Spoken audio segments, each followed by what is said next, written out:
जय श्री कृष्णा, जय श्री राधे, जय माता रानी। कैसे हो दोस्तों आप सभी। उम्मीद करती हूँ आप सब बहुत ही बढ़िया होंगे दोस्तों। आपके इष्ट की, आपकी राधे की, आपकी प्रभु की कृपा आप पर सदैव और सदैव बनी रहे, यही मंगल कामना करती हूँ दोस्तों।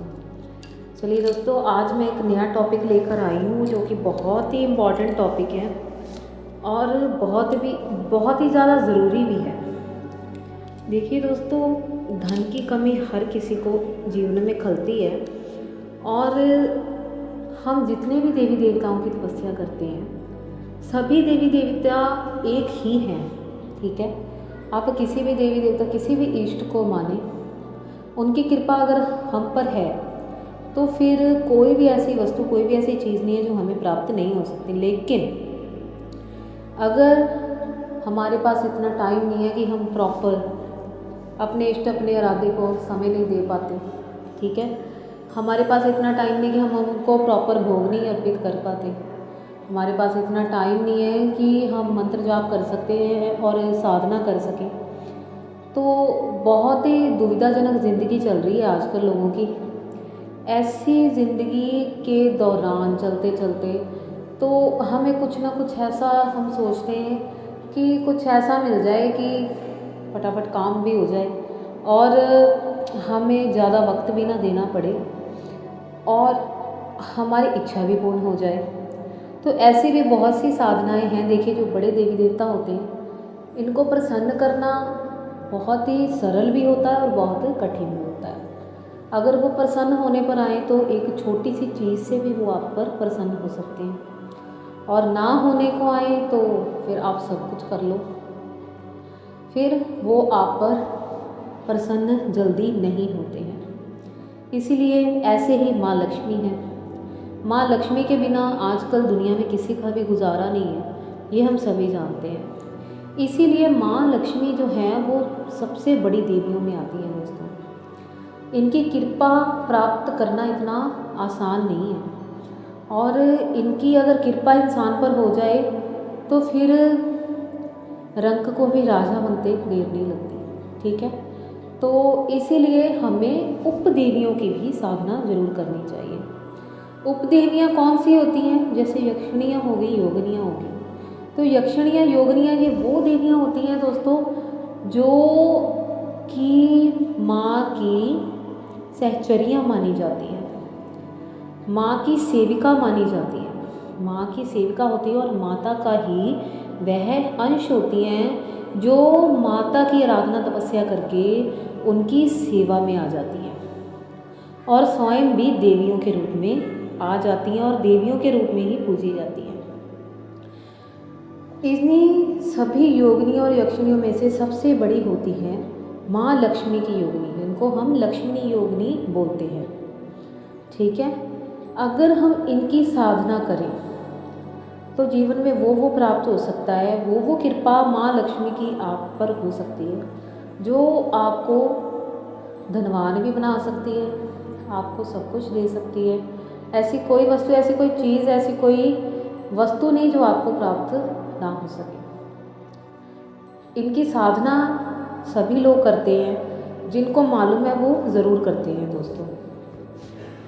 मैं इस पे वीडियो भी बनाऊंगी कि लक्ष्मी योगिनी साधना कैसे की जाती है और कितने दिन की होती है। कई लोग 11 दिन की, 21 दिन की, 41 दिन की करते हैं। ज़्यादातर लोग इनकी 21 दिन की साधना करते हैं या 41 दिन की साधना करते हैं। लेकिन देखिए, कोई भी साधना करनी है ना तो उसके साथ हमें कुछ नियमों का भी पालन करना पड़ता है, कुछ सावधानियां भी हमें बरतनी पड़ती हैं। अगर हम नियमों का पालन नहीं करेंगे, सावधानियां नहीं बरतेंगे, तो हमारी वो साधना खंडित हो जाती है, और खंडित हो जाती है फिर हमें दोबारा से साधना करनी पड़ती है। इनकी अगर आपने साधना कर ली तो जीवन में पता नहीं कहाँ से धन आएगा, ये आपको समझ में भी नहीं आएगा। आपके पास चाहे कुछ भी ना हो, लेकिन फिर भी आपके पास सब कुछ खुद ब खुद आपके पास प्रस्तुत होना शुरू हो जाएगा। ऐसे ऐसे माता रानी ऐसे ऐसे व्यक्ति के रास्ते खोल देती हैं, ऐसे ऐसी दुविधाओं का नाश कर देती हैं। जहाँ जहाँ आपका पैसा फंसा हुआ है, रुका हुआ है, अड़ा हुआ है, वहाँ सभी प्रकार से अब बिना किसी कष्ट के वो पैसा आपके हाथ में आना शुरू हो जाता है। आपके धन के जितने भी मार्ग बंद किए गए हैं या बंद हैं, आपके कर्मों के द्वारा या किसी और के द्वारा किए गए हैं, वो सभी प्रकार के जो बंद मार्ग हैं वो खुलने लगते हैं और धीरे धीरे माता की कृपा आप पर होने लगती है। और साथ में ही अगर आप चाहते हो कि ये कृपा स्थिर बनी रहे तो आपने नियम के साथ उनकी साधना करनी है, सावधानी आपने जरूर बरतनी है। और साथ ही साथ माँ लक्ष्मी और प्रभु नारायण विष्णु हरि जी की आपने पूजा और ध्यान साधना जरूर करनी है, क्योंकि उनकी साधना और उनकी कृपा के बिना उनकी सहचर्या उनकी सेवकाई भी आपका कोई साथ नहीं देगी। सबसे पहले आपने गणेश जी की साधना करनी है, माँ लक्ष्मी जी की साधना करनी है और साथ ही साथ उनके पति प्रभु नारायण विष्णु हरि जी की साधना भी अवश्य करनी है। दोस्तों चलिए फटाफट जानते हैं कि हमें सावधानियाँ बरतनी क्या है।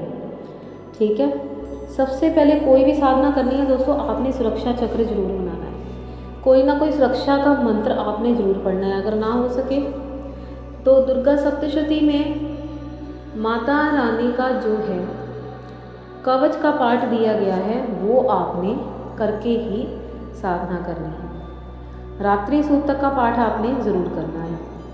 साधना काल में कम से कम बात करनी है। लोगों से साधना के विषय के बारे में कोई भी बात नहीं करनी आपने। ब्रह्मचर्य का पालन करना है। माँ लक्ष्मी की तस्वीर पर अगर आप कर सको तो ध्यान करना है आपने। आँखें लगाकर या आँखें बंद कर कर आपने कोशिश करना है कि आपने ध्यान करना है। ठीक है, अगर हो सके तो आपने उसी पर त्राटक अगर आप कर सकें तो आप त्राटक भी कर सकते हैं दोस्तों। ठीक है, सॉरी वो थोड़ी सी नॉइस आ गई बीच में, हमारे यहाँ से थोड़ी ट्रेन गुजरती है।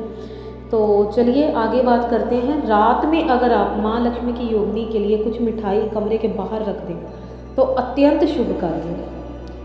थोड़ी सी वाइट कलर की मिठाई आप कमरे से बाहर रख दें।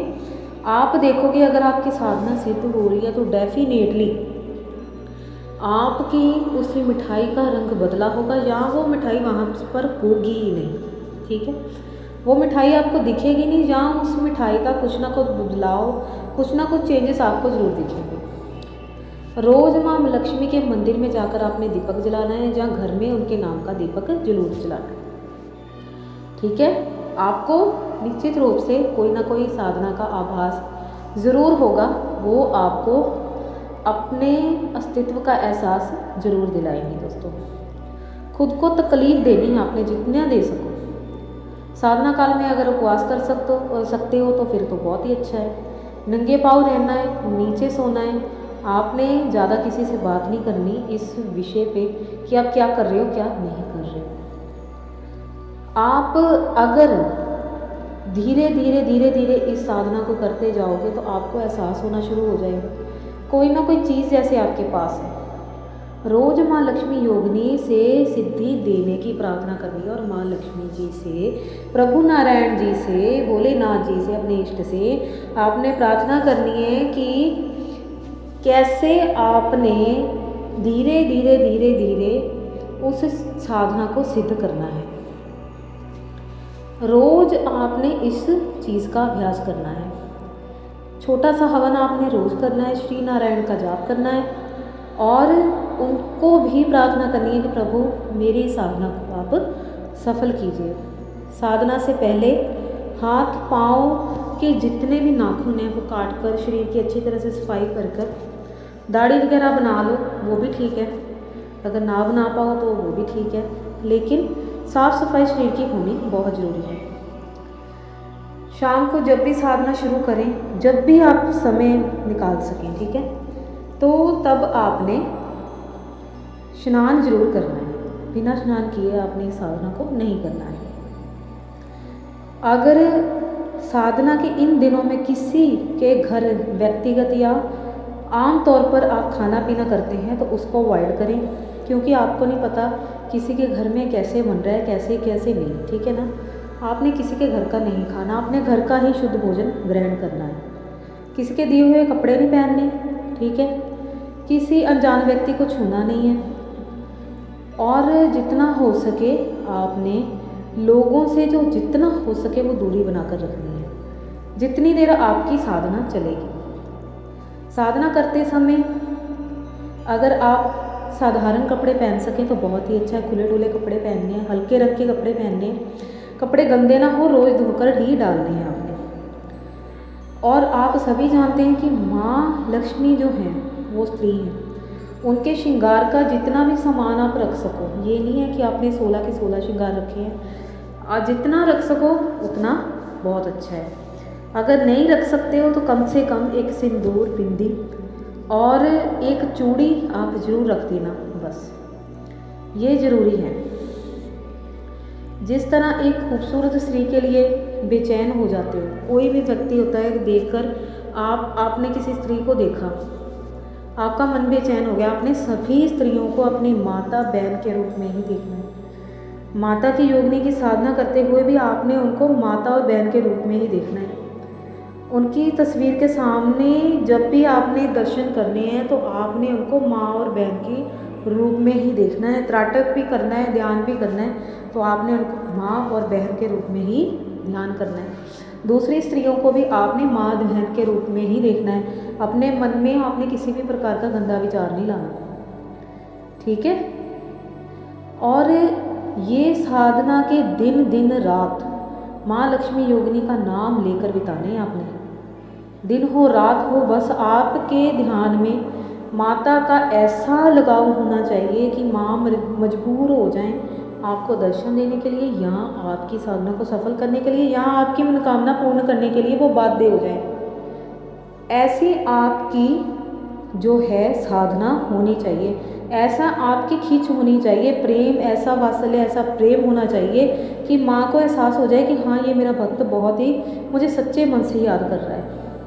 हर पल माँ योगिनी के लिए आपने तड़पना है, माँ के लिए रोना है आपने, और उनको फील होना चाहिए कि हाँ सच में आप उनको सच्चे मन से, सच्चे हृदय से बुला रहे हो। और साधना काल में कभी भी फालतू बाहर जाकर आपने कुछ भी नहीं खाना, जितना हो सके घर का ही खाना है, वो मैंने पहले ही बता दिया है। किसी स्त्री के साथ आपने गलत बात नहीं करनी, गलत प्रसंग नहीं करना, किसी स्त्री के साथ आपने मिलने नहीं जाना, सबसे बड़ी बात, ठीक है।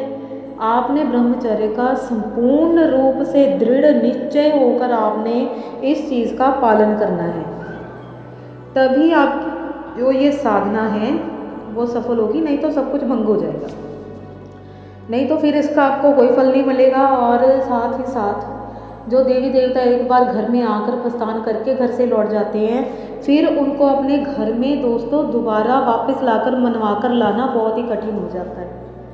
इसलिए सोच समझ कर ही साधना कीजिए। पहले तो साधना करने के लायक काबिल बने आप। अगर आपको लगता है कि आप इन नियमों का पालन नहीं ना कर सकते, तो फिर आपने साधना अवॉइड करनी है। पहले उस लायक बन जाओ कि आप साधना कर सको। अगर आप उस जो पलड़े पर आप बिल्कुल खरे उतरते हो ना कि हाँ मैं ये काम कर सकता हूँ, मैं कर सकती हूँ, तो तभी ही फिर आप उस चीज़ को करना। क्योंकि देख लिए कुछ पाने के लिए कुछ खोना तो पड़ता ही है। यहाँ खोने को कुछ नहीं है, सब कुछ पाने ही पाने को है। क्योंकि अगर आप बैठोगे भी, आप जाप भी करोगे, पाठ भी करोगे, तो आप अपने अपने माता पिता का ही कर रहे हो, आप किसी और का नहीं कर रहे, आप अपने लिए कर रहे हो, ठीक है। तो यहाँ पर देने को कुछ नहीं है और आने को इतना कुछ है जो हमारी सोच से, हमारी ज्ञान इंद्रियों से भी बहुत ऊपर है, जहाँ पर हमारी सोच जा भी नहीं सकती। तो चलिए दोस्तों, अगर मेरी वीडियो ठीक लगेगी आपको तो आप लाइक ज़रूर कर दीजिएगा। अगर आपको किसी भी साधना से रिलेटेड कोई भी वीडियो चाहिए, आप कमेंट करना, मैं ज़रूर बना के दूँगी आपको उस पर वीडियो। माता लक्ष्मी योगिनी की साधना कैसे की जाती है उस पर भी मैं जल्दी वीडियो लेकर आऊँगी। और चलिए, तब तक के लिए जय श्री कृष्णा, जय जय श्री राधे, जय माता रानी की।